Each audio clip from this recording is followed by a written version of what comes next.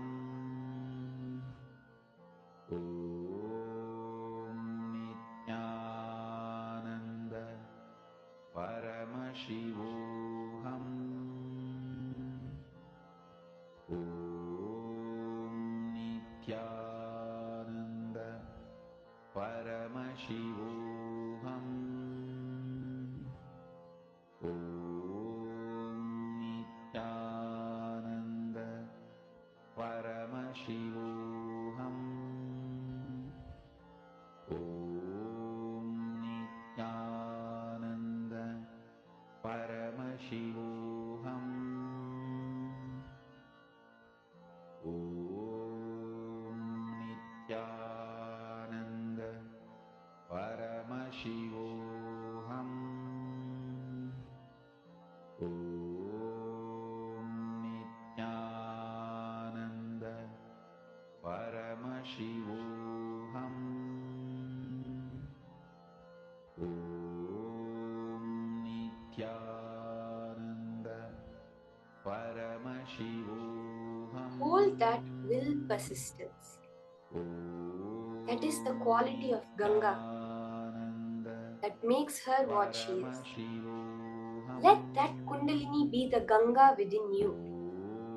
Holding that will persistence, that whatever may seem as the external result, you are focused on the experience of experiencing Paramashiva as your own existence. What happens externally is a side effect. It is that cognition shift, that experience of ultimate bliss as Paramashiva. That is what the whole goal of power manifestation is. Keep your entire persistence, will persistence on that experience. Just be clear. Paramashiva is manifesting whatever else needs to happen. And continue chanting the Mahavakya. Nithyananda Paramashivoham. Om Nithyananda Paramashivoham. Om Nithyananda Paramashivoham. Om Nithyananda Paramashivoham. Om Nithyananda Paramashivoham. Om Nithyananda Paramashivoham. Om Nithyananda Paramashivoham. Om Nithyananda Paramashivoham. Om Nithyananda Paramashivoham. Om Nithyananda Paramashivoham. Om Nithyananda Paramashivoham.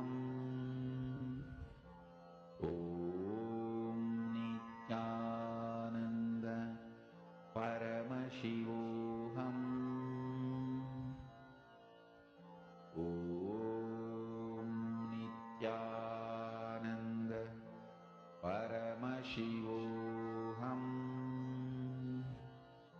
Om Nithyananda Paramashivoham. Om Nithyananda Paramashivoham. Om Nithyananda Paramashivoham. Om